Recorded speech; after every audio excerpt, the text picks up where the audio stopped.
de la Universidad Nacional Autónoma de México. La UNAM lo reconoce con el programa de primas al desempeño del personal académico de tiempo completo. El Sistema Nacional de Investigadores lo reconoce como investigador nacional de nivel 1 y su producción editorial es vasta en distintos libros como Instituciones Sociales en el Constitucionalismo Contemporáneo. En 2011, libros como El régimen jurídico del turismo y la zona marítimo terrestre, Las elecciones de 2002 en busca de equidad y legalidad, libro La autonomía constitucional en la Auditoría Superior de la Federación del 2009, libro Nuevo escenario del derecho electoral, los retos de la reforma 2007, entre muchos otros artículos. Con ustedes, y para iniciar esta plática que titulamos sobre la situación jurídica de los usuarios de energía eléctrica, demos la bienvenida al doctor Daniel Márquez Gómez.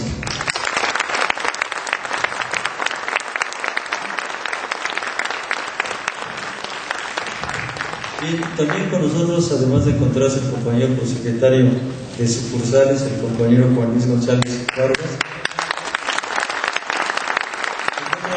dos compañeros representantes de la Asamblea Nacional de Usuarios de Energía Eléctrica. Uno es el compañero Juan Antonio Flores, el otro compañero es el compañero Alfonso Mancilla Reyes de Iztapalapa.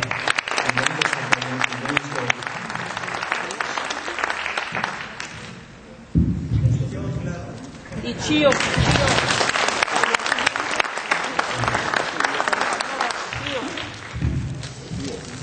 Bueno, ya que todos nos hemos presentado, también me presento yo. Soy el doctor Daniel Márquez Gómez. Quiero comentarles que en esta ocasión me encuentro con ustedes a título estrictamente personal y con el solo ánimo de favorecer el debate jurídico. También deseo agradecer a la Prosecretaría de Divisiones el hecho de que hayan generado una serie de pláticas conmigo para poder hacer realidad esta conferencia que voy a impartir. Para orientar un poco el tema de mi análisis, voy a realizar una serie de consideraciones vinculadas con el decreto que extingue el organismo descentralizado Luz y Fuerza del Centro, que se publicó en el Diario Oficial de la Federación el 11 de octubre de 2009, y me voy a centrar en 3 puntos específicos: las consideraciones jurídicas en torno al decreto, la simulación de actos jurídicos y los temas que permiten advertir la presencia de un posible fraude a la ley, y las acciones jurídicas que se desprenden de estas cuestiones. Posiblemente algunas de las reflexiones que voy a empezar a compartir con ustedes ya las conozcan. Sin embargo, me parecen importantes para que generemos un contexto de comprensión de los temas que voy a abordar. En principio, les destaco a ustedes que los artículos 27, 28, párrafo 4 y 5 y 123 de la Constitución Política de los Estados Unidos Mexicanos destacan que corresponde exclusivamente a la nación generar, conducir, transformar, distribuir y abastecer energía eléctrica que tenga por objeto la prestación de servicio público. También se destaca que en esa materia no se deben otorgar concesiones a los particulares y que la nación debe aprovechar los bienes y recursos naturales que se requieran para esos fines. También destaca que no constituyen monopolios las funciones que el Estado ejerza de manera exclusiva en el área estratégica de electricidad, y destaca que el Estado contará con los organismos y empresas que requieran para el eficaz manejo de las áreas estratégicas a su cargo, de acuerdo con las leyes. Esto es muy importante porque va a existir un debate en cuanto al contenido de la Ley del Servicio Público de Energía Eléctrica y en particular su artículo 7º. Hay una disposición constitucional que autoriza al Estado a contar con cuantas empresas sean necesarias para el desarrollo de las áreas estratégicas a su cargo, entre estas la electricidad, lo que implica que no necesariamente debe existir un solo órgano en esta materia. Luego, les destaco también que en términos del artículo 123 constitucional, toda persona tiene derecho al trabajo digno y socialmente útil, y Constitucionalmente se establece la obligación de promover la creación de empleos y la organización social del trabajo conforme a la ley. En el apartado A, que también es importante por razones que abordaré más adelante, las diferencias o los conflictos entre el capital y el trabajo se deben someter a una junta de conciliación y arbitraje de naturaleza tripartita. Además, si el patrón se niega a someter sus diferencias al arbitraje o a aceptar un laudo pronunciado por esa junta, se termina el contrato de trabajo y existe la obligación de indemnizar al obrero con el importe de 3 meses de salario, además de la responsabilidad que resulte en términos de un conflicto de esas características. Sin embargo, también en el nivel constitucional, cuando hay un despido injustificado, hay una obligación a cargo de un patrón de cumplir con el contrato de trabajo en los términos que se hayan prescrito. Otro aspecto que les deseo destacar es el contenido del artículo 45 de la Ley Orgánica de la Administración Pública Federal. Ahí se destaca que son organismos descentralizados las entidades creadas por ley o decreto del Congreso de la Unión o por decreto del Ejecutivo Federal con personalidad jurídica y patrimonios propios, cualquiera que sea la estructura legal que adopten. En este contexto, para mí se vuelve importante el hecho de que el 27 de diciembre de 1989 se reformara el artículo 4º transitorio de la Ley del Servicio Público de Energía Eléctrica de 1975 para establecer: a partir de la fecha en que entre en vigor, se me movió el cuadrito de es una maldición esto de las computadoras. A partir de la fecha en que entre en vigor esta ley, quedarán sin efecto todas las concesiones otorgadas para la prestación del servicio público de energía eléctrica. Las empresas concesionarias entrarán o continuarán en disolución y liquidación y prestarán el servicio hasta ser totalmente liquidadas. Y aquí me destaca que concluida la liquidación de la Compañía de Luz y Fuerza del Centro y sus asociadas Compañía de Luz y Fuerza de Pachuca, Compañía Mexicana Meridional de Fuerza y Compañía de Luz y Fuerza Eléctrica de Toluca, el Ejecutivo Federal dispondrá la constitución de un organismo descentralizado con personalidad jurídica y patrimonio propios, el cual tendrá a su cargo la prestación del servicio que han venido proporcionando dichas compañías. Lo demás no me interesa destacarlo, pero ahí me quedo con esa reflexión. Ahora bien, yo leo el decreto del 9 de febrero de 1994, a partir del cual se crea el organismo descentralizado Luz y Fuerza del Centro, y encuentro que en su artículo primero se genera la creación de este organismo descentralizado, se le otorga personalidad jurídica y patrimonio propio y un domicilio legal. Además, se le permite que pueda establecer oficinas o sucursales en otras entidades federativas en las que realice operaciones conforme a su objeto. En el artículo segundo se establece claramente que el objeto de este organismo es prestar el servicio público de energía eléctrica que estaba a cargo de las compañías a las que se refiere el artículo 4º del decreto que les mencioné. Y aquí se establece que debe a su vez generarse una resolución de la Secretaría de Energía, Minas e Industria Paraestatal en términos de una publicación que se hizo previamente en el Diario Oficial de la Federación. También se destaca en el artículo 9 que las relaciones laborales se rigen por el apartado A del artículo 123 de la Constitución Política del Estado de los Estados Unidos Mexicanos. Luego aquí me dice algo en el artículo 11 que me llama la atención. Dice: las menciones a la Comisión Federal de Electricidad consignadas en los ordenamientos citados en el párrafo que antecede se entenderán referidas en lo conducente al organismo que se constituye, reservándose a dicha comisión las funciones que en el ámbito nacional le asignan los artículos 9, 20 y 31 de la Ley del Servicio Público de Energía Eléctrica y su reglamento, así como aquellas que por su naturaleza le correspondan de manera exclusiva.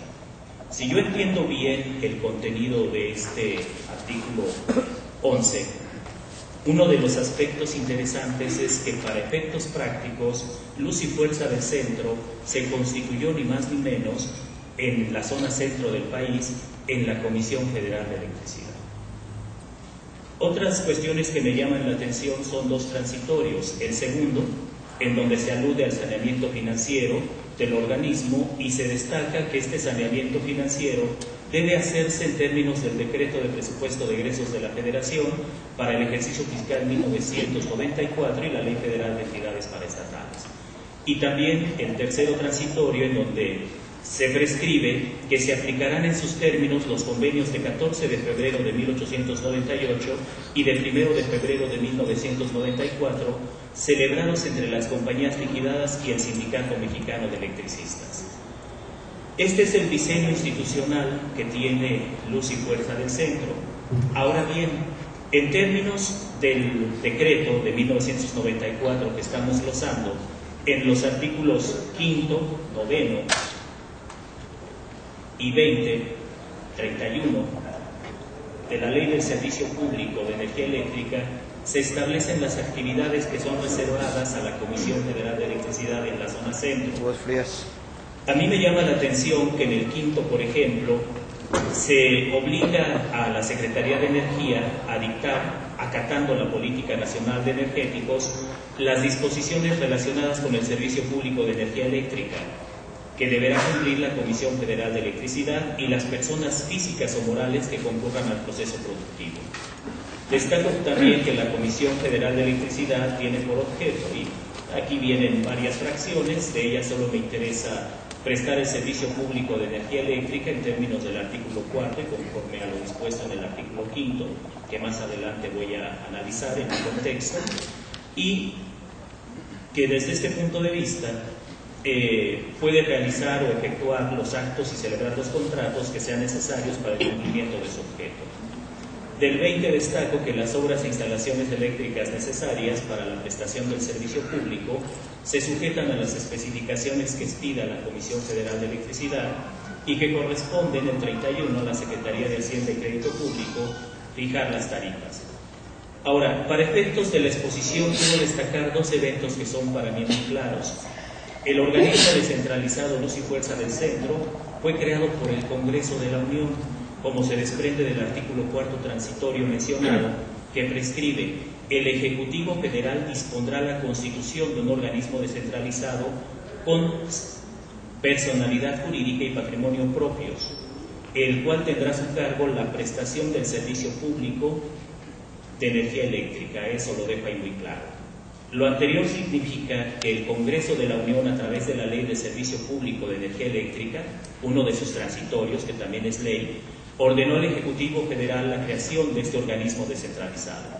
Y también destaco que, al obedecer la orden del Congreso derivada del transitorio mencionado y crear Luz y Fuerza del Centro, en realidad el Ejecutivo Federal ejercía la facultad reglamentaria, lo que significa que no estaba ejerciendo ninguna de las facultades que le concedía la Ley Federal de las Entidades Paraestatales para crear descentralizados vía decretos. Obedecía a una orden del Congreso. Para mí eso es muy importante, porque parece ser que ahí hay un debate en torno a si el acto que le dio creación a Luz y Fuerza del Centro es un acto legislativo o un acto administrativo en ejecución de la Ley Federal de las Entidades Paraestatales. Aquí, en mi opinión, se deja muy en claro que el acto de creación de Luz y Fuerza del Centro es de naturaleza legislativa. Ahora bien, esto para mí también es trascendente porque a la larga impacta en el fundamento del decreto de extinción de Luz y Fuerza del Centro de 2009.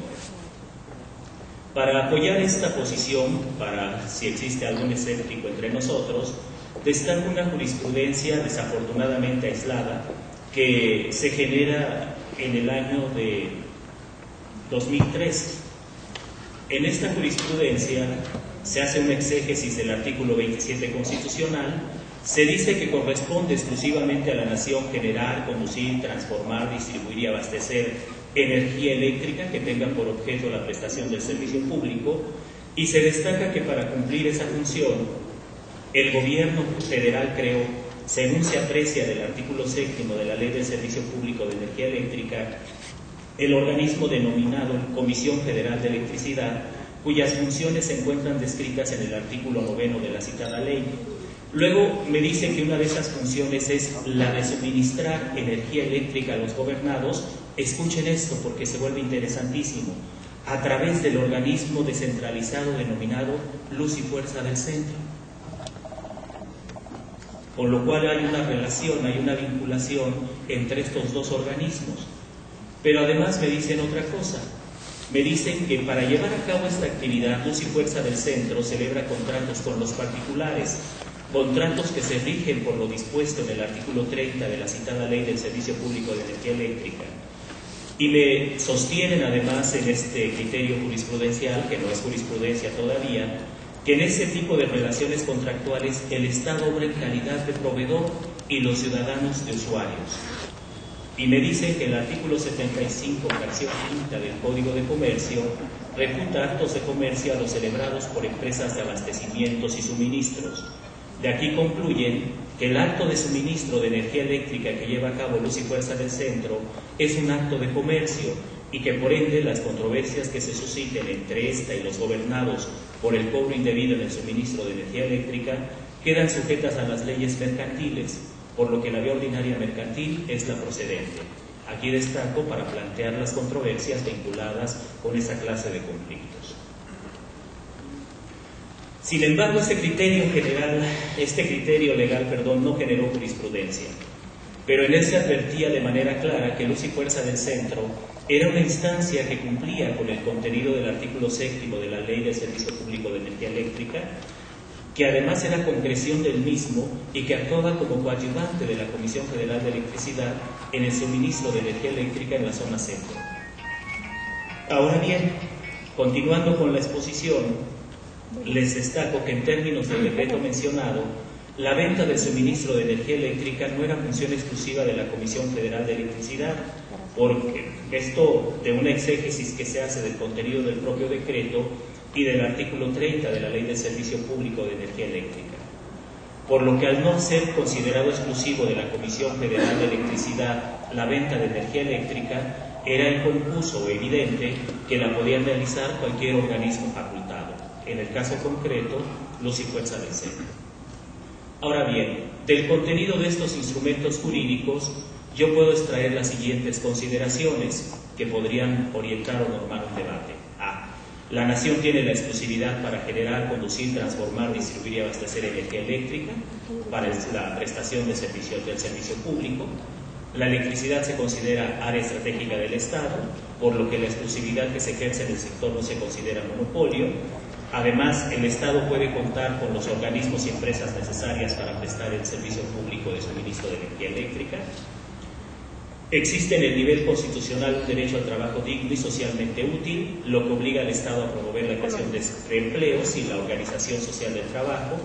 Además, se destaca que en todo contrato de trabajo, las diferencias o conflictos que se den entre el capital y el trabajo se sujetan a las decisiones de una junta de conciliación y arbitraje. Además, en los casos de despido injustificado o por haber ingresado a una asociación o sindicato por tomar parte en una huelga lícita, el trabajador puede exigir que el patrón cumpla el contrato de trabajo. Que el objeto de Luz y Fuerza del Centro era prestar el servicio público de energía eléctrica a cargo de las empresas Compañía de Luz y Fuerza del Centro, Luz y Fuerza de Pachuca, Compañía Mexicana Meridional de Fuerza y Compañía de Luz y Fuerza Eléctrica de Toluca. El artículo 11 para mí es trascendental de este decreto de 1994 que crea Luz y Fuerza del Centro, porque me permite establecer que se generó en realidad una empresa auxiliar de la Comisión Federal de Electricidad para prestar el servicio público de energía eléctrica en la zona centro, lo que implica que en el diseño normativo encontramos una autorización del Congreso en un transitorio para crear el organismo y la emisión de un decreto, lo que nos muestra la presencia de un acto legislativo y un acto reglamentario, lo que pone en evidencia que Luz y Fuerza del Centro no era uno de los organismos que el Ejecutivo Federal puede crear en términos de la Ley Federal de las Entidades Paraestatales. Para mí esto se vuelve muy importante por una sola cuestión. Cuando sale el decreto de octubre de 2009, Parte del problema es el debate que se da sobre las facultades del Ejecutivo relacionadas con la extinción de luz y fuerza del centro. Y una de las cuestiones básicas es que muchos nos fuimos con la finta, incluido su servidor, y aquí hago una culpa, de que efectivamente el Ejecutivo contaba con facultades para extinguir a luz y fuerza del centro. Pero ya en una relación más cuidadosa de las normas que se vinculan con este proceso, queda claro que luz y fuerza del centro en realidad fue generada a través de un acto legislativo, y lo único que hizo el Ejecutivo fue ejercer la facultad que le otorga el artículo 89 constitucional, fracción primera, en el sentido de proveer en la esfera administrativa a la exacta observancia del cumplimiento de las leyes. Otra cosa que quiero destacar: los transitorios segundo y tercero del decreto de 1994 nos muestran la naturaleza sui generis de luz y fuerza del centro. Hay una serie de actividades reservadas de manera exclusiva a la Comisión Federal de Electricidad, pero también proporcionan evidencia para mostrar el objeto de luz y fuerza del centro en el suministro y venta de energía eléctrica. Además, se acredita la responsabilidad del Ejecutivo en el saneamiento financiero del organismo en términos del Decreto de Presupuesto de Egresos para el ejercicio fiscal 1994 y la Ley Federal de Entidades Paraestatales, y la obligación de aplicar en sus términos los convenios suscritos con el Sindicato Mexicano de Electricistas de 1898 y 1994. Lo que implica que para liquidar a esa empresa se debió considerar la responsabilidad del gobierno en la gestión financiera y el contenido de los convenios mencionados. También el decreto del 94 nos muestra que la venta de energía eléctrica no es una actividad exclusiva de la Comisión Federal de Electricidad, sino que también la podía ejercer luz y fuerza del centro. Ahora voy a entrar al análisis del decreto por el que se extingue el organismo descentralizado de luz y fuerza del centro, publicado en el Diario Oficial de la Federación de 11 de octubre de 2009. En este apartado voy a hacer 3 clases de análisis. En principio, la fundamentación y motivación. Primero la fundamentación, luego la motivación en términos de la parte considerativa. Después voy a analizar el contenido de las normas y voy a hacer alguna mención de las posibles implicaciones. En primer lugar, el decreto se fundamenta en el artículo 89, fracción primera de la Constitución Política de los Estados Unidos Mexicanos. En este precepto se permite al presidente de la República promulgar y ejecutar las leyes que expida el Congreso de la Unión, proveyendo en la esfera administrativa a su exacta observancia. ¿Sí? Es la famosa facultad reglamentaria. También se sustenta en los artículos 27, 31, 32 bis, 33, 34, 35, 33, 37 y 40 de la Ley Orgánica de la Administración Pública Federal. Esos artículos, en mi opinión, no fundan ni motivan el decreto por una cuestión muy simple. Están citados en forma genérica, no establecen fracción específica de estos preceptos a los cuales se refieren, y estos preceptos a su vez se vinculan con facultades de la Secretaría de Gobernación, de la Secretaría de Hacienda, de la Secretaría de Desarrollo Social, de la de Medio Ambiente y Recursos Naturales, de la de Energía, de la de Economía, de la de Agricultura, Ganadería y Desarrollo Rural, Pesca y Alimentación, de Comunicaciones y Transportes, de la Función Pública y del Trabajo y Previsión Social. Pero al no mencionar de manera concreta la fracción a la cual se encaminan, evidentemente que no sirven para fundar este decreto. Luego vienen los artículos 15 y 16 de la Ley Federal de las Entidades Paraestatales. En estos preceptos a mí básicamente me interesa destacar el tema de la extinción. En el artículo 15, por ejemplo, se establece en el párrafo final que en la extinción de los organismos deberán observarse las mismas formalidades establecidas para su creación, debiendo la ley o decreto respectivo fijar la forma y términos de su extensión y liquidación. Esto para mí se vuelve muy importante porque si ustedes aceptan mi argumento de que la creación del organismo se deriva ni más ni menos que del cuarto transitorio de la Ley del Servicio Público de Energía Eléctrica, y si ese artículo transitorio lo consideramos una norma, desde ese punto de vista, pues evidentemente que este precepto no sería aplicable al caso concreto. ¿Sí? Luego viene el artículo 16, que me está estableciendo, ni más ni menos, sí, algo que a mí me parece también que no es aplicable al caso concreto, pero que en alguna medida podría considerarse para efectos de comprender la problemática que nos está ocupando. Cuando algún organismo descentralizado creado por el Ejecutivo deje de cumplir sus fines o objeto, o su funcionamiento no resulte ya conveniente desde el punto de vista de la economía nacional o del interés público, la Secretaría de Hacienda y Crédito Público, atendiendo a la opinión de la dependencia coordinadora del sector que corresponda, propondrá al Ejecutivo Federal la disolución, liquidación o extinción de aquel. Asimismo, podrá proponer su fusión cuando su actividad combinada redunde en un incremento de eficiencia y productividad. Ojo, esto se vuelve muy importante porque existen una serie de opciones a cargo del Ejecutivo, entre estas la fusión. Si aceptamos que del contenido del decreto de creación de Luz y Fuerza del Centro es evidente que hay un entorno de colaboración entre la Comisión Federal de Electricidad y Luz y Fuerza del Centro, Luz y Fuerza del Centro desarrolla las actividades de la Comisión para la zona centro del país, entonces debemos considerar que hubo un proceso que no se tomó en consideración, que es la posibilidad de fusionar a Luz y Fuerza del Centro con la Comisión Federal de Electricidad. Pero además hay otra cuestión muy interesante. Esto nos obliga a analizar los motivos concretos de la desaparición del organismo descentralizado Luz y Fuerza del Centro, sobre todo tomando en consideración que el artículo 16 de la Ley Federal de las Entidades Paraestatales exige claramente que los motivos se vinculen sustantivamente con la conveniencia para la economía nacional o el interés público. ¿Sí?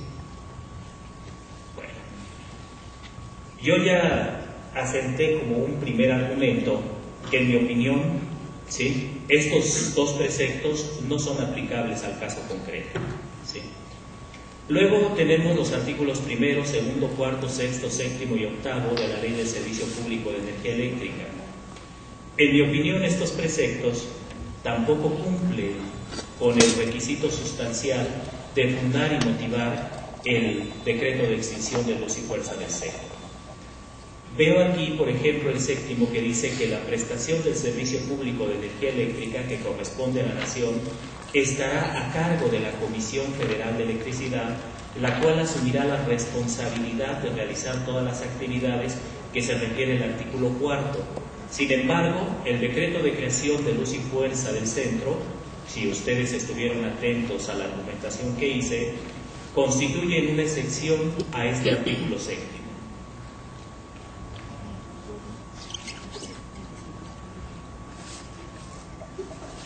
Luego también me dicen que este decreto se sustenta en los artículos 1, 76 y 78 de la Ley Federal para la Administración y Enajenación de Bienes del Sector Público. Aquí veo, ya sé que todos ustedes son usuarios, no se preocupen, y a lo mejor ahorita están pensando, Dios mío, ¿a dónde quiere llegar este santo hombre con estas cosas? Pero van a ver que tiene un enlace. Me habían ya informado, de hecho, que todos ustedes eran consumidores y que posiblemente les interesaría plantear alguna acción legal.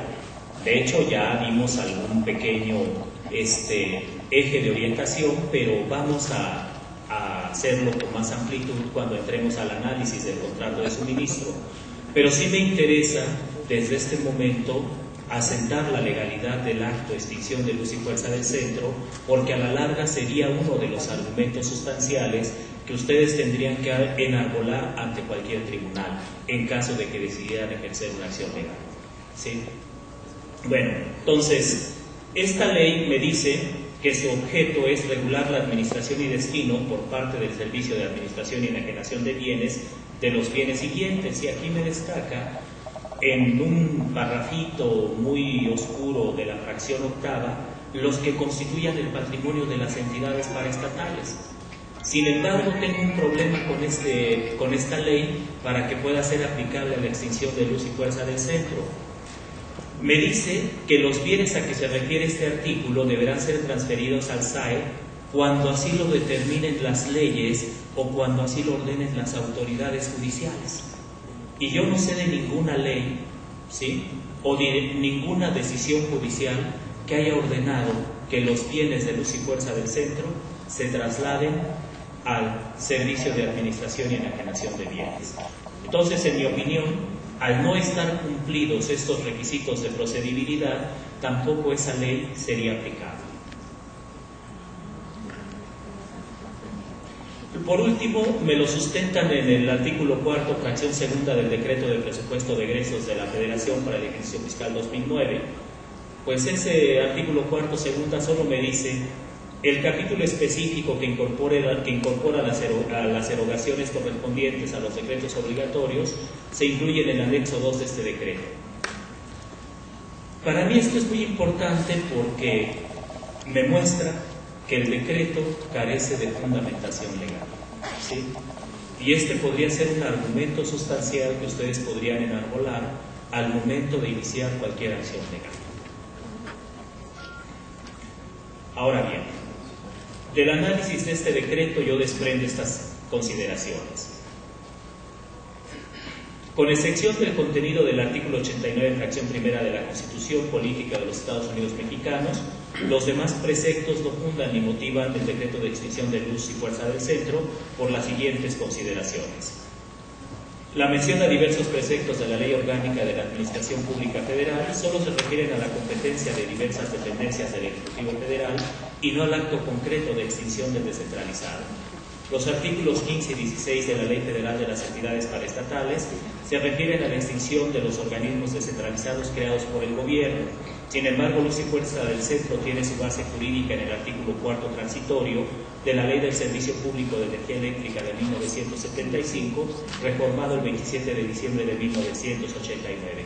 O sea que luz y fuerza del centro se crea a partir de una ley expedida por el Congreso de la Unión, por lo que está en duda si usar como fundamento los preceptos mencionados de la Ley Federal de Entidades Paraestatales no obvia eso, que la creación de luz y fuerza del centro fue un acto legislativo y no uno administrativo como se pretende en el decreto de extinción. Esto significaría que solo el Congreso de la Unión podría extinguirlo.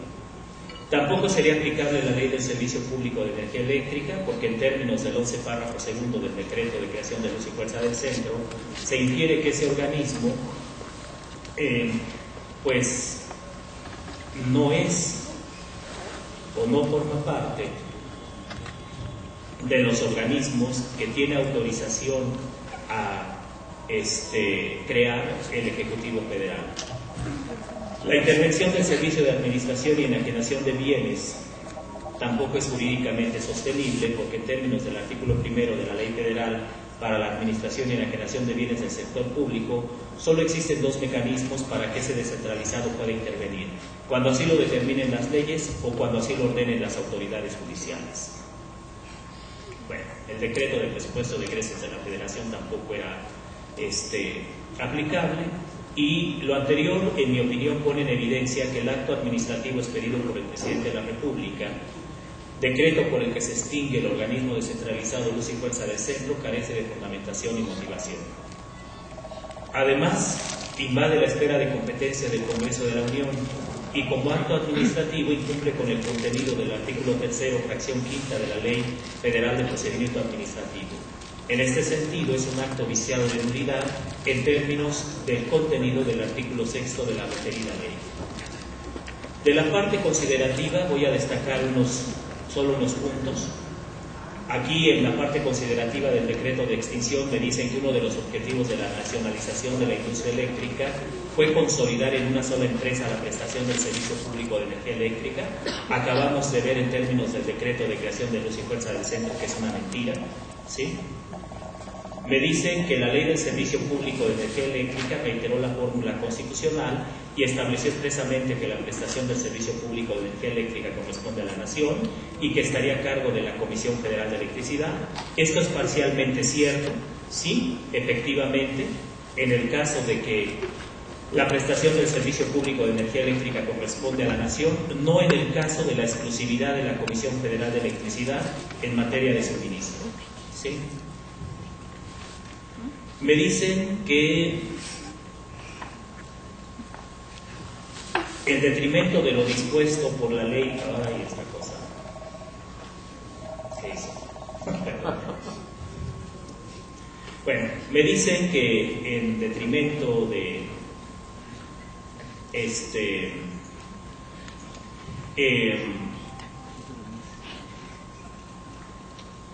voy a pedirles un minuto porque esta cosa me está haciendo cosas raritas. Espero que no sea un ataque cibernético.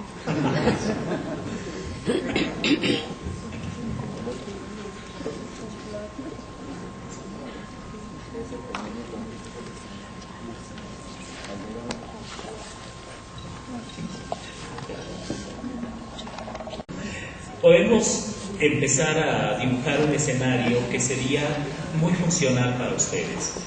El escenario estaría relacionado básicamente con tres problemas sustantivos.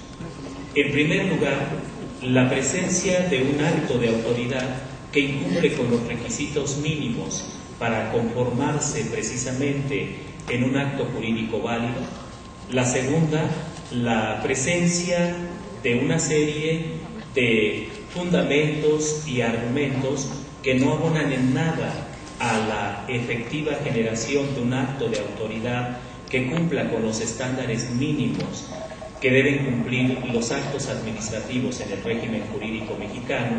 Y lo tercero, la concreción de que en los tribunales federales, si lo vamos a ir analizando con mayor profundidad, ya hay la percepción de que el acto de suministro es un acto mercantil y que por lo tanto siempre que ustedes desearan defender sus derechos en términos de ese acto de suministro, pues tendrían que acudir evidentemente a la generación del acto mercantil correspondiente. Esto es, en principio tendrían que acudir al juicio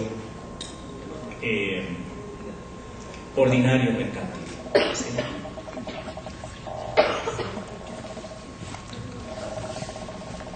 Ha vuelto la luz, quién sabe por qué.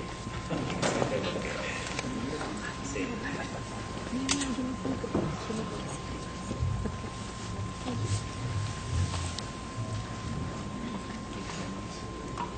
Esta maravilla de la creación de los artefactos vinculados con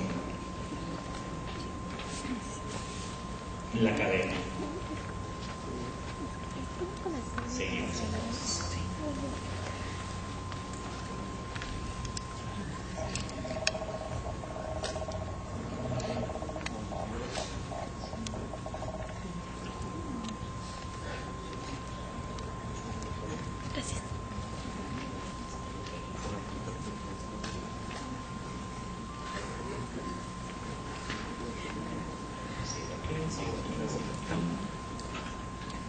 Ok, estábamos que a pesar de lo anterior, en detrimento de lo dispuesto por la Ley de Servicio Público de Energía Eléctrica, la prestación de los servicios por parte de la Comisión Federal de Electricidad a nivel nacional no pudo ser consumada en virtud de diversas causas extrajurídicas y de las dificultades que implicaba terminar la liquidación de las empresas concesionarias.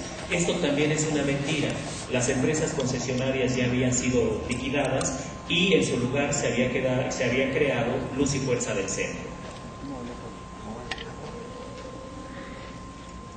Aquí me destacan la reforma de 1989 al artículo 4 transitorio de la Ley del Servicio Público de Energía Eléctrica y me dicen que es para establecer que el Ejecutivo Federal dispondría la constitución de un organismo descentralizado encargado de prestar el servicio público que venían prestando las concesionarias en disolución y liquidación, por lo que mediante el decreto presidencial del 9 de febrero del 94 se crea el organismo descentralizado Luz y Fuerza del Centro.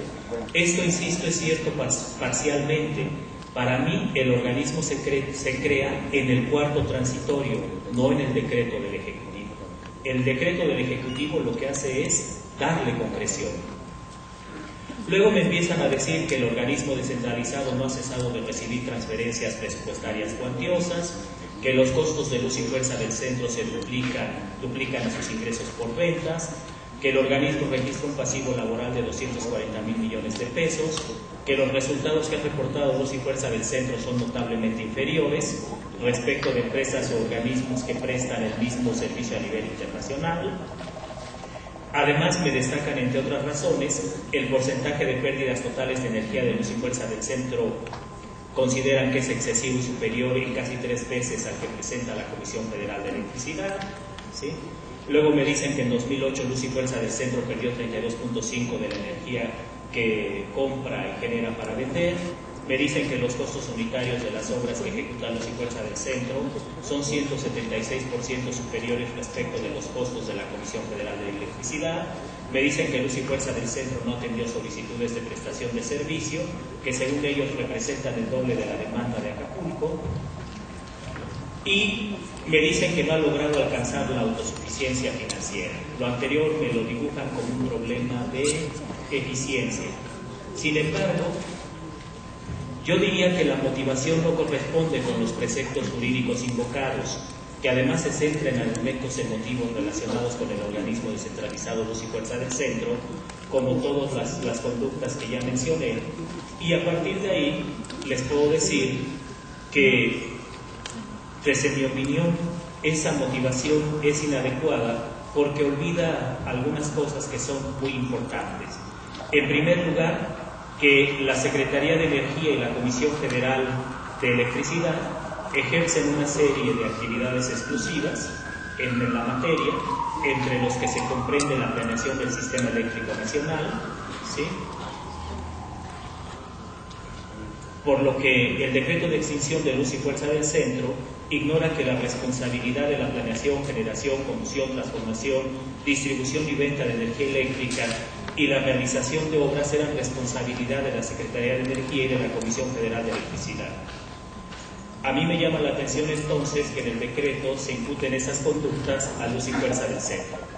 Y también preciso que en términos del decreto de creación de Luz y Fuerza del Centro de 1994, existía la obligación a cargo del gobierno federal de sanear financieramente al organismo, por lo que en todo caso, ¿sí?, si supuestamente existen todas las conductas que se narra en la parte considerativa del decreto de extinción, debería llevar a los responsables del sector energía, Hacienda y Crédito Público y Función Pública a explicar por qué el gobierno federal fue incompetente para sanear ese descentralizado. En este contexto, para mí las conductas narradas en la parte considerativa del decreto que se comenta no son imputables al organismo, sino al gobierno federal. Algo serio para el medidor. Bueno, ahora voy a ver los artículos del decreto para ya entrar a lo que a ustedes les interesa, que es el contrato de suministro. Y voy a destacar básicamente, muy rápidamente, porque veo que me estoy excediendo un poco y posiblemente los vaya a cansar. Me interesa el artículo primero, que habla de la extinción. Yo considero que el dispositivo es ilegal porque Luz y Fuerza del Centro, lo reitero, tiene su origen en un acto legislativo en términos del artículo 4 transitorio de la Ley del Servicio Público de Energía Eléctrica. El artículo segundo, donde me señalan que la liquidación de Luz y Fuerza del Centro estará a cargo del Servicio de Administración y Enajenación de Bienes.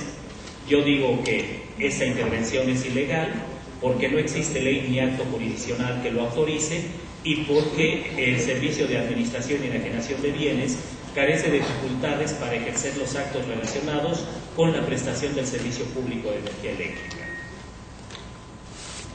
Luego tengo el artículo tercero, ¿sí?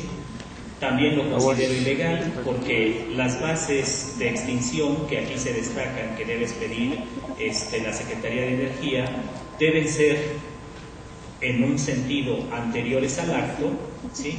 Y por otra parte pues deben cumplir con lo que prescribe la Ley Federal de las Entidades Paraestatales, lo que no se hace en el caso concreto. El artículo cuarto me presenta muchas reflexiones porque dice que se respetarán los derechos laborales de los trabajadores de Luz y Fuerza del Centro y se habla de las indemnizaciones. Yo digo que aquí hay que destacar a lo ya dicho del artículo 123 constitucional, estos artículos de la Ley Federal del Trabajo, el cuarto, que dice que no se podrá impedir el trabajo a ninguna persona, ni que se dedique a la profesión, industria o comercio que le acomode siendo lícitos, y que el ejercicio de esos derechos solo puede vedarse por resolución de autoridad competente cuando se ataquen los derechos del tercero o se ofendan los de la sociedad. Y dice que se atacan los derechos del tercero en los actos previstos en las leyes y en los siguientes: cuando se trate de sustituir o se sustituya definitivamente a un trabajador que haya sido separado sin haberse resuelto el caso por la Junta de Conciliación y Arbitraje, que esto ha sucedido en este caso concreto. Luego, las disposiciones de esta ley, dice el quinto, son de orden público, por lo que no producirá efecto legal ni impedirá el goce y el ejercicio de los derechos, sea escrita o verbal, la estipulación que establezca renuncia por parte del trabajador de cualquiera de los derechos o prerrogativas consignados en las normas del trabajo. Esto sería para los que ya firmaron liquidaciones. Las relaciones de trabajo para la explotación de minas que carezcan de minerales costeables o para la restauración de minas abandonadas puede ser por tiempo determinado o para la inversión en capital determinado. Yo no sé por qué lo metieron. Debe ser importante. Como decía, sí, en algún momento, algún hombre.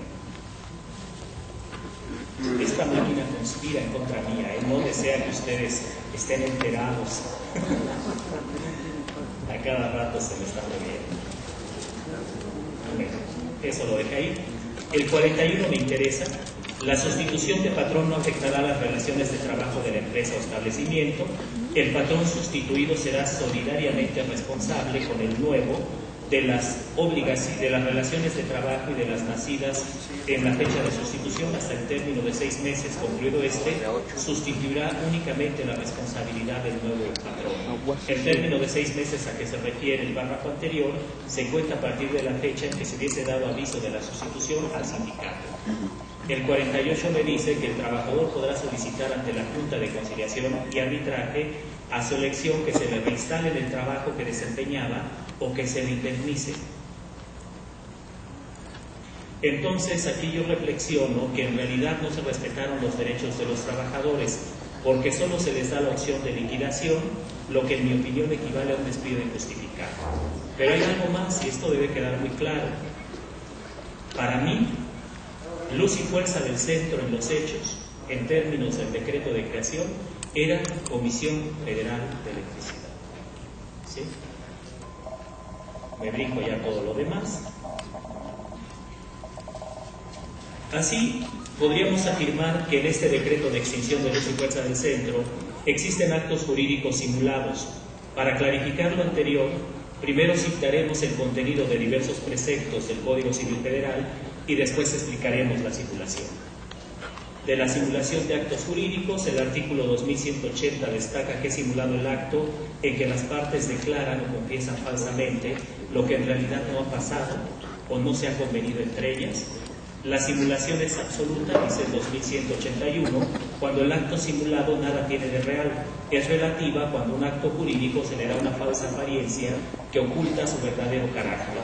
La simulación absoluta no produce efectos jurídicos, dice el 2182. Descubierto el acto real que oculta la simulación relativa, ese acto no será nulo si no hay ley que así lo declare.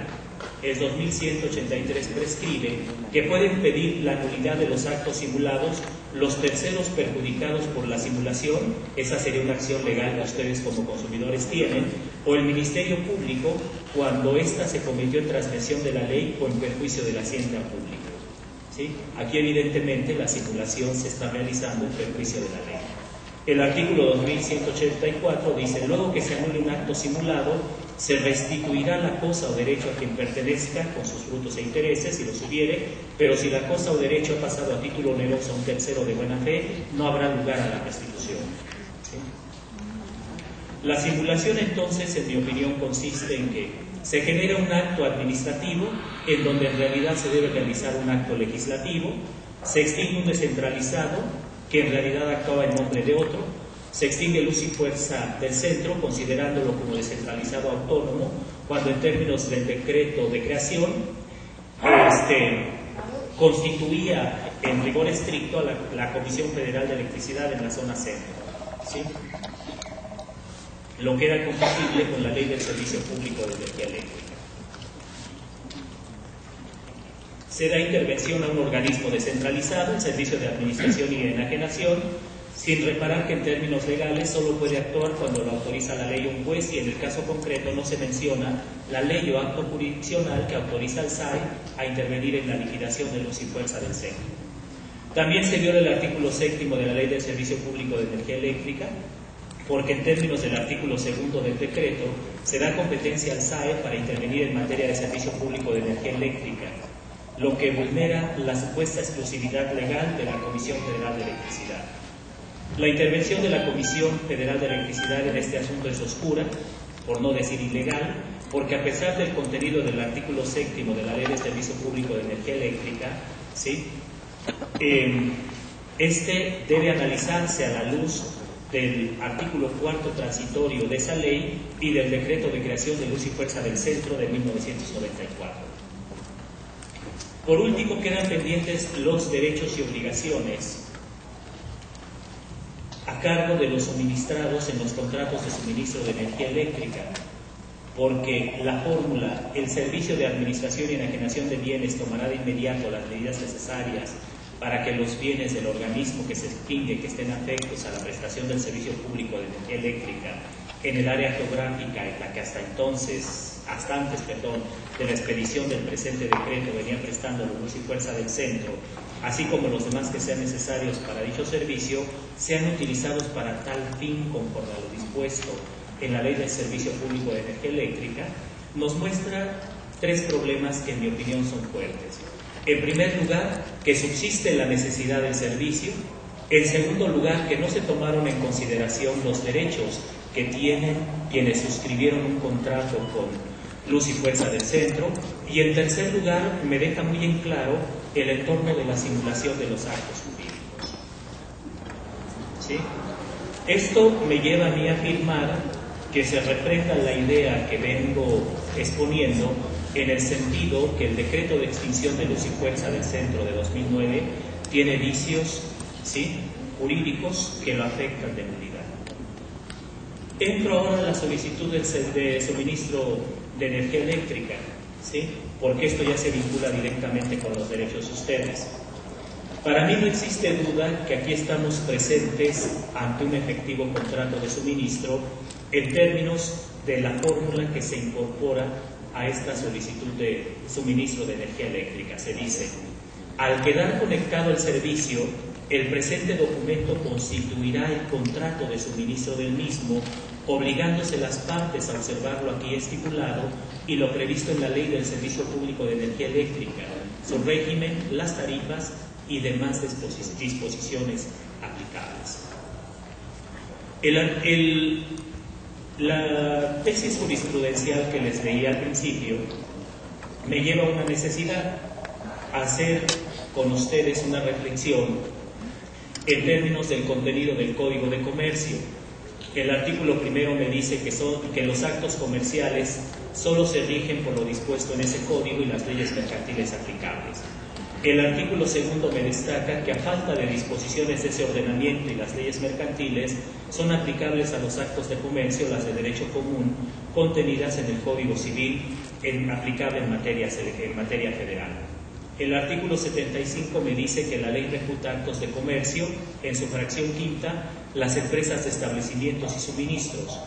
El 77 me dice que las convenciones ilícitas no producen obligación ni acción, aunque recaigan sobre operaciones de comercio.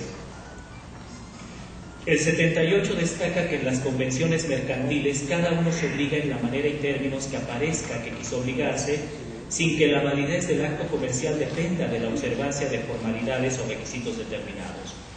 El 81 me dice que con las modificaciones y restricciones del Código son aplicables a los actos mercantiles las de derecho civil acerca de la capacidad y de las excepciones y causas que rescinden o invalidan el contrato. Y el 86 me destaca que las obligaciones mercantiles habrán de cumplirse en el lugar determinado en el contrato o, en caso contrario, en aquel que, según la naturaleza del negocio o la intención de las partes, deba considerarse adecuado al efecto por consentimiento de aquellas o arbitrio judicial. ¿Sí? Ahora bien, encontré una serie de tesis aisladas en la materia civil.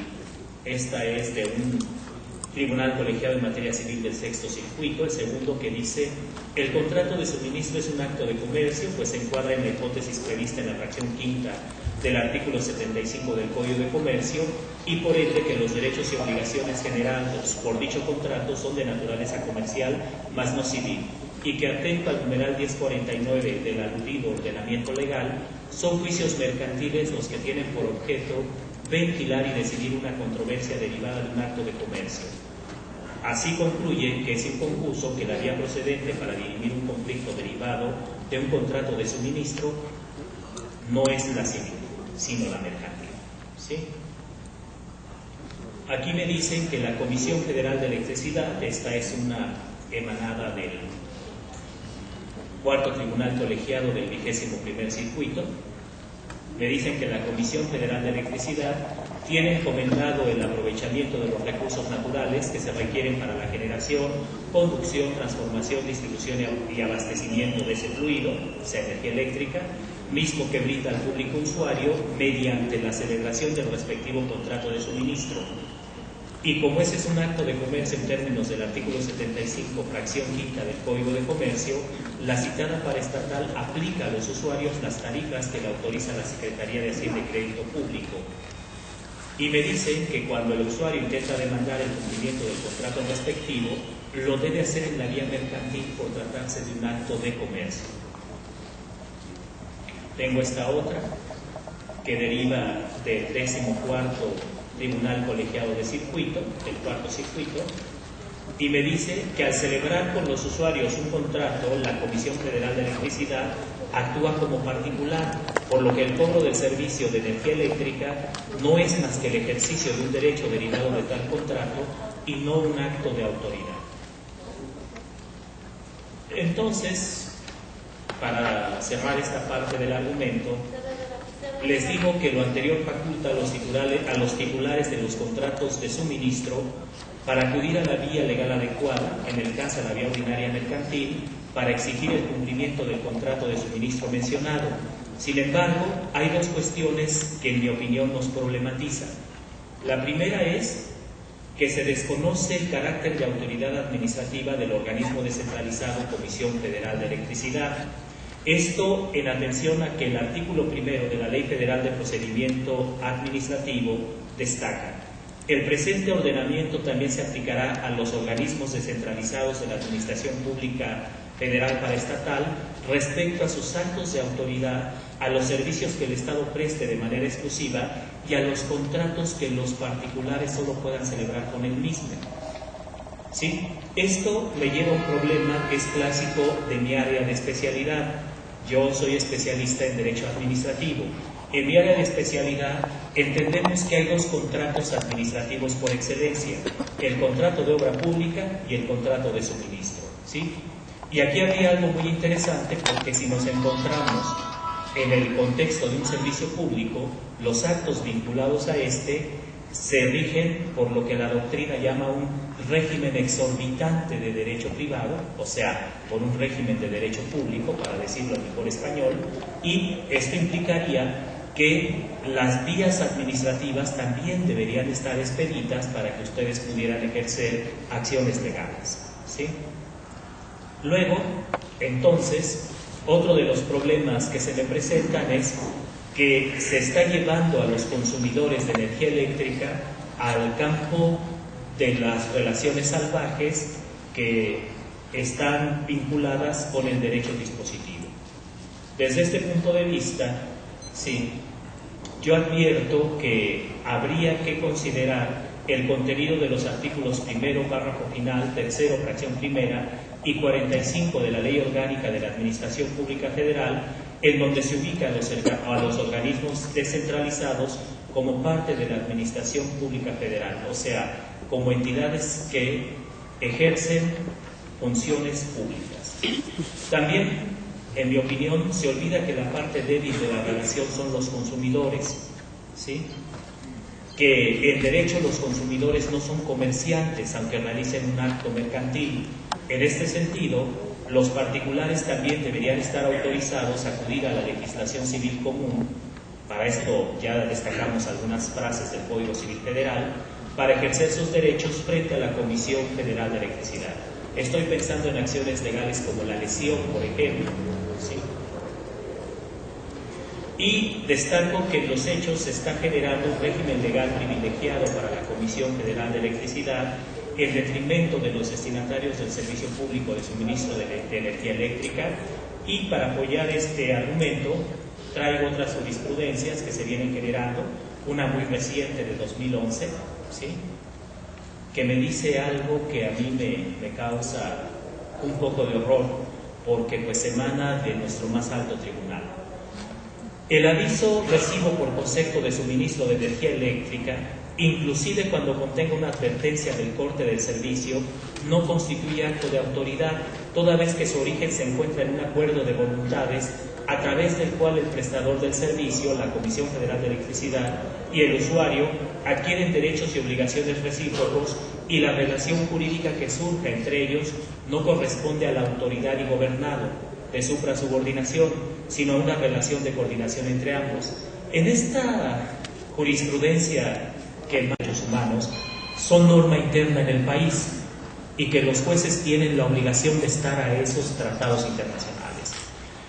Hay pactos como el Pacto de los Derechos Económicos, Políticos y Sociales que tutelan esta clase de derechos. Hay que buscar las herramientas y hay que entender dos cosas.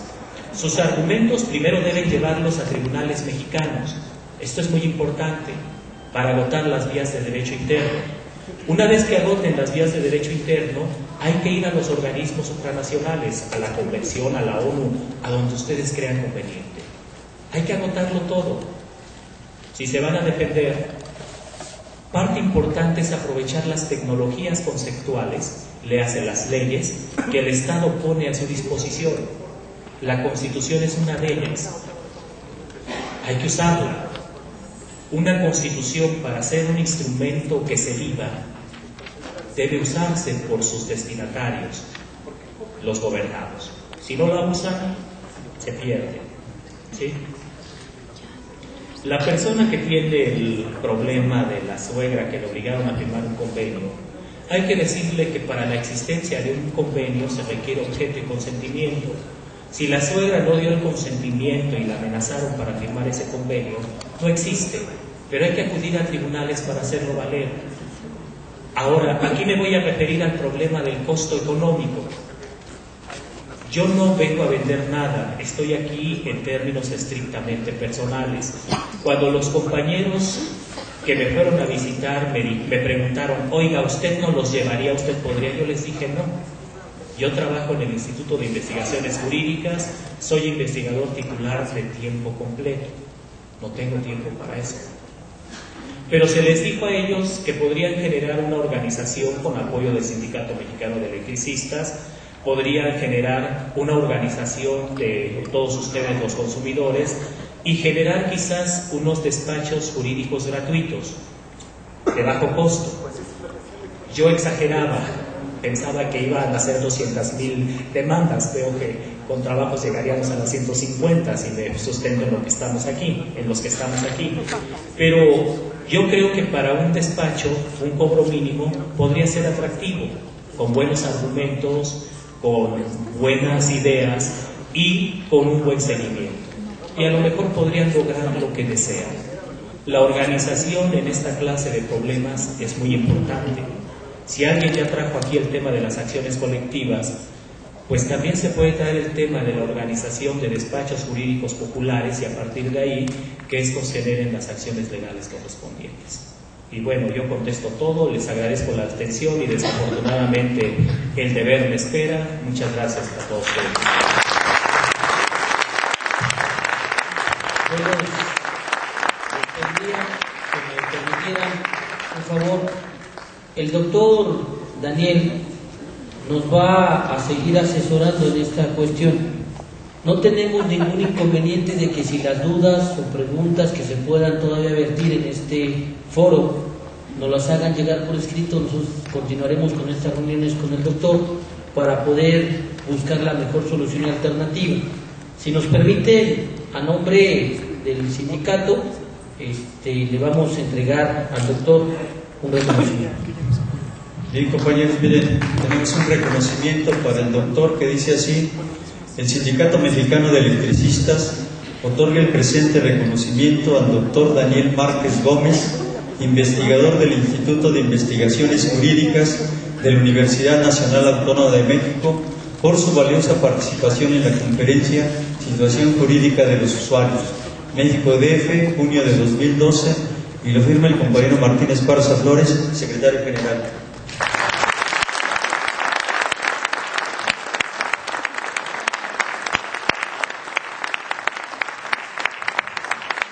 La otra cuestión es que no queremos agotar ahorita el tema yéndose el doctor, sino simplemente yo creo que hay que retomar un marco que nos planteó el problema de organícense, ¿no? Que me parece que es una cuestión fundamental y que podríamos en todo caso solamente dedicar otros minutos para esta cuestión de cómo organizarnos, ¿no?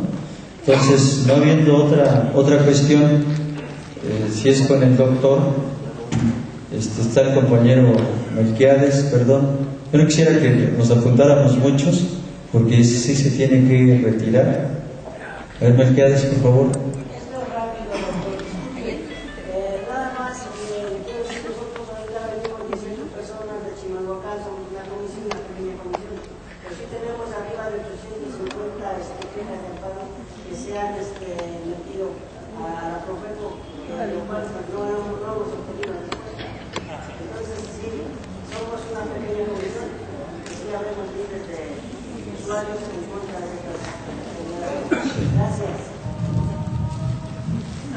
Bueno, me preocupa un poquito porque usted habla de amparo al Profeco. Ok, si es una queja ante Profeco, en el caso de Profeco solamente tiene dos funciones. Es un amigable componedor, así se le llama, o es un árbitro. Como amigable componedor, cita a las partes, trata de conciliarlas, y si las partes están de acuerdo con la conciliación, pues entonces lo que hace Profeco pues es levantar un documento jurídico en donde conste los acuerdos de la conciliación. Si no es el caso, lo que hace Profeco es dejar a salvo los derechos de las partes para que acudan a las vías legales competentes, ¿sí? Esa es una. Dos, como árbitro, pues siempre y cuando las partes lo acepten, también resuelve el problema en términos del procedimiento establecido en la Ley Federal de Protección al Consumidor. Yo creo que aquí, si ya transcurrieron 4 meses y la Procuraduría no ha contestado, sí sería conveniente que el abogado de ustedes promoviera un amparo para obligar a la Profeco a pronunciarse sobre ese término y que a partir de ahí ustedes puedan ejercer acciones legales. ¿Ok? Yo tengo dos preguntas que hacer. Y una es, disculpen, yo sé también, primero que nada pedirle disculpas. Dice, ¿por qué sabiendo que fue ilegal la extinción de luz y fuerza? Y de alguna manera hoy lo tenemos muy contemplado, al escucharle hablar en todos estos términos, ¿por qué si CFE hoy maneja vehículos donde traen el logo al servicio de CFE? ¿Por qué no en su momento, o qué ocasionaba también que Luz y Fuerza, el ESME, al ser atacados de esta manera, ¿por qué no ellos utilizaron, por qué no se utilizó un vehículo donde también pone un logo? Porque aquí hay mucha gente que también está con ese temor de que en un momento van a llegar a cortar la luz y van con esa orden de hacerlo. ¿Qué tanto implicaría también el que el ESME ahora, trayendo sus logos, trayendo el logo a lo mejor de Luz y Fuerza, no sé si se pudiera, de andar rodeando, poder también de alguna manera dar la confianza a la ciudadanía de poder servir? Esa es una. Otra, al reconectarse ante el Ministerio Público, esto viene a proceder como robo a la nación. Si nos permites un segundo, el doctor se tiene que retirar, pero continuamos nosotros con la reunión. Gracias, doctor, por su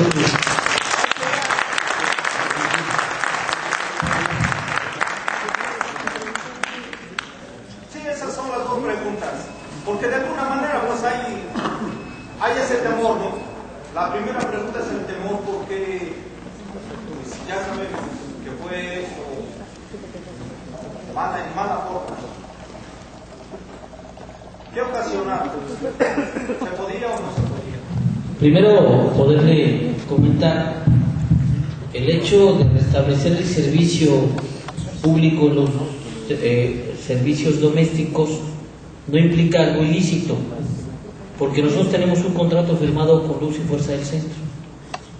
Muchas veces ellos buscan la forma de intimidarnos diciendo que nos estamos robando la luz. Y bueno, cuando algunos de nuestros usuarios son citados vía PGR, es un citatorio de presentación. Lo que les sugerimos es, ya sea con una persona de confianza o con un abogado que los pudiera representar, donde nosotros les comentamos que el robo de fluido pudiera darse en muchas vertientes, legal y jurídicamente, como lo enmarca el Código Federal Penal. La otra que tú comentas, mira, esta situación, nosotros cuando decidimos realizar una inconformidad ante la Procuraduría Federal del Consumidor con este formato de queja, ¿qué fue lo que ofrecimos como sindicato y los compañeros en resistencia? Restablecer el servicio siempre y cuando se realizara esta queja. Es la forma legal y jurídica que tenemos para defendernos. De inicio, todo este procedimiento, incluso a Profeco, los deja en un estado de indefensión y la falta de capacidad para poder resolver. Nosotros hemos hecho asambleas en diferentes lugares donde nos han solicitado la presencia. Hemos buscado, primero, informarles. Segundo, que todos y cada uno de nosotros sepamos cómo nos vamos a defender. Algo que comentó el doctor, que nos debe de quedar muy claro a todos, y creo que es una visión que debemos tener. Si lo hace un servidor de forma particular, seguramente no voy a ser escuchado porque creen o piensan que solamente soy yo el que tengo ese problema. Pero si lo hacemos organizado, si lo hacemos de forma colectiva, si todos hacemos conciencia de la defensa del sector energético, seguramente tendrá un efecto mayor. Y digo un efecto mayor porque quienes atienden las instancias muchas veces favorecen nada más a unos y no a todos. Eso es lo que debemos de tomar en cuenta. Cuando nosotros vertimos la información, plasmamos que hagamos prácticamente uso de nuestra Constitución, de las leyes secundarias o primarias que nos puedan hacer la defensa, y ha dado un resultado positivo. Cuando se han organizado, ejemplo, en el caso de Nezahualcóyotl, de Tlalpan, de diferentes lugares que, bueno, son los que de alguna manera están presentes, que hemos buscado la manera de que todos y cada uno de nosotros nos apoyemos, tiene un resultado positivo. No puede ser juez y parte, y tampoco una empresa contratista que está al servicio de CFE puede determinar cuál es la acción a seguir. No puede minimizar tampoco la instancia que tú estás tocando, porque en primera deberías de tener conocimiento y no existe como tal, pero sí lo importante para nosotros es que todos nos organicemos para hacer esta defensa, como ya lo hemos realizado en diferentes lugares. Yo creo que es parte de todo esto que tenemos que realizar todos y cada uno de nosotros. Breve, miren, antes de que se vayan, ahorita damos la palabra. Sí, solamente está corriendo una hoja para que podamos tener los datos de todos y poderlos estar convocando. ¿Sí? Desde luego hay una Asamblea Nacional de Usuarios que se reúne semanalmente. Nos reunimos en el 5º piso, en la sala de la Comisión Autónoma de Justicia en este edificio, todos los sábados a las 10 de la mañana. Y las estamos invitando para que este sábado nos podamos sentar un poco y discutir y platicar todo este asunto jurídico que se ha planteado y ver la forma en que lo podemos instrumentar. Hay algunos abogados, tanto de compañeros usuarios como del ESME, que se podrían incorporar sin problemas de costos, seguramente alguna ayuda, pero sin problemas de costos, a efectos de poder instrumentar este planteamiento que nos hace el doctor Daniel Márquez y contar con una plática con ellos directamente para que los asesore en términos de cómo desarrollar este procedimiento. Entonces, lo que estamos haciendo, antes de dar el uso de la palabra, es formalmente una invitación, que se apunten en la lista, y una invitación formal para este sábado a las 10 en la sala de juntas de la Comisión Autónoma de Justicia para instrumentar esta organización, al mismo tiempo que hay desde luego otras informaciones como la mesa que tenemos los usuarios a nivel nacional con la Secretaría de Gobernación, y desde luego la necesidad de ir construyendo o ir llamando a convocar una Asamblea Nacional de Usuarios, la 6ª Asamblea Nacional de Usuarios, para el mes de agosto, y que estaríamos haciendo en el curso de estos días, de este sábado al siguiente, desde luego una reunión preparatoria para poder tanto convocar, establecer las bases de esta reunión, y que todos ahí podamos discutir qué vamos a hacer los usuarios, no solamente en el marco jurídico, sino sobre todo en el marco de la organización y la movilización. Es muy importante hacer esto. Seguramente estaremos discutiendo qué acciones tenemos que desarrollar una vez que se defina la situación del 1 de julio. Sí, desde luego tenemos muy claro que estamos con Andrés Manuel López Obrador, que si esa opción sale adelante va a traer muchos beneficios, y desde luego también están preparados para cualquier robo que pudiese existir, que ya los ha habido muchos en este país. Entonces son parte de la información que le damos la palabra al compañero y después a la compañera Leticia. Buenas tardes. Yo vengo con esta pregunta para ustedes. ¿Qué podría yo hacer?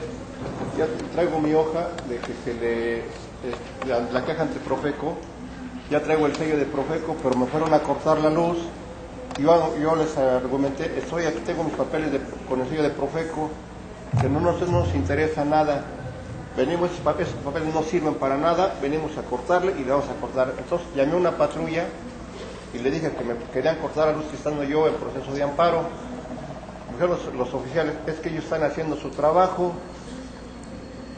No permití que me cortaran, pero llegaron en la noche, cortaron del poste, no nomás me afectaron a mí, sino a otras 2 personas ahí. Entonces, ¿a quién recurro o qué puedo hacer en este caso? Es mi pregunta, gracias. Bueno, aquí a la mesa, ahorita terminando. Aquí. Gracias. Leticia. Mi pregunta es, dada la respuesta que me dio el doctor, yo asumo que ustedes ya tienen una demanda ante Naciones Unidas. Yo quiero pensar que ya hay una demanda a la ONU, a la Organización de Derechos Humanos Internacionales. Si ya se tiene esa demanda como trabajadores, efectivamente les van a resolver a ustedes, pero eso no quiere decir que así se acierta nos vayan a resolver a nosotros como usuarios. Nosotros como usuarios podemos llegar, lo que es también, a formar una demanda a nivel de los que todos tenemos los problemas para llegar a Naciones Unidas, o nos tenemos que esperar a que les den la respuesta a ustedes para ver cómo vamos a quedar nosotros. Sí, para responder el compañero Ortega.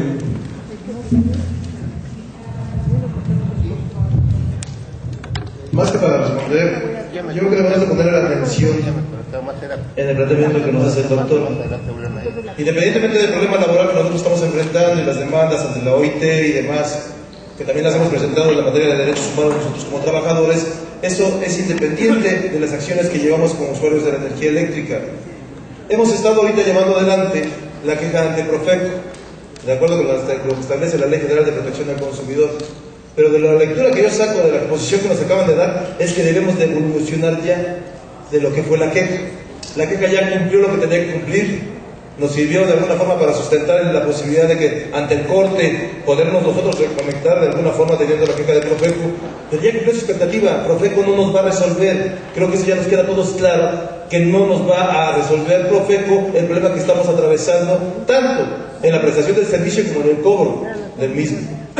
Y establece la posibilidad de establecer una demanda administrativa, o sea, evolucionar, pasar a otro camino jurídico, que es en lo que debiésemos poder discutir, y es lo que plantea la mesa, de poderlo seguir discutiendo el próximo sábado, como organización, porque también dice el doctor que nos debemos de organizar, así lo plantea, porque se reconoce incluso por parte de él que no se están respetando las leyes, incluso se avergüenza de que esto esté pasando, así lo dijo, y le ofreció una disculpa a algunos de los compañeros que lo expresaron así, a él a ser parte del ámbito jurídico de nuestro país, a ser investigador jurídico de la UNAM.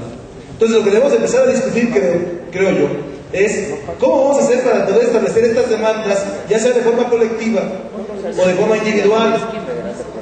La demanda tiene un costo económico. Regularmente por los abogados se plantea la posibilidad de que haya abogados, tanto de los usuarios como del sindicato, compañeros nuestros, que puedan establecer a lo mejor una mesa y podamos decidir si llevamos adelante una demanda emblemática que nos pueda dar jurisprudencias, 1, 2, 3, 5, 10 o miles, dependerá de la capacidad que tengamos de organización y poder sustentarla también económicamente. De eso creo que yo dependerá. Pero creo que es el tema que debemos de discutir.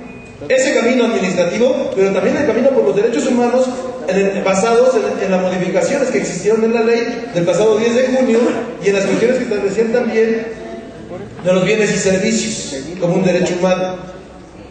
Y en ese sentido podemos escalar, incluso hablando de la Corte Interamericana de Derechos Humanos. Creo yo que debemos de dejar la posibilidad de seguirnos reuniendo, y por eso está corriendo el documento, la hoja, para recabar los datos de todos nosotros y poder seguir sosteniendo este núcleo, aparte de los que no pudieron asistir obviamente, porque somos mucho más, como atinadamente lo decía el compañero de Chimalhuacán, somos miles y miles y miles de usuarios que tenemos este problema.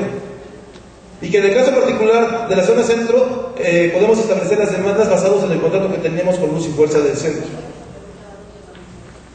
Insisto, creo yo que por ahí es el camino.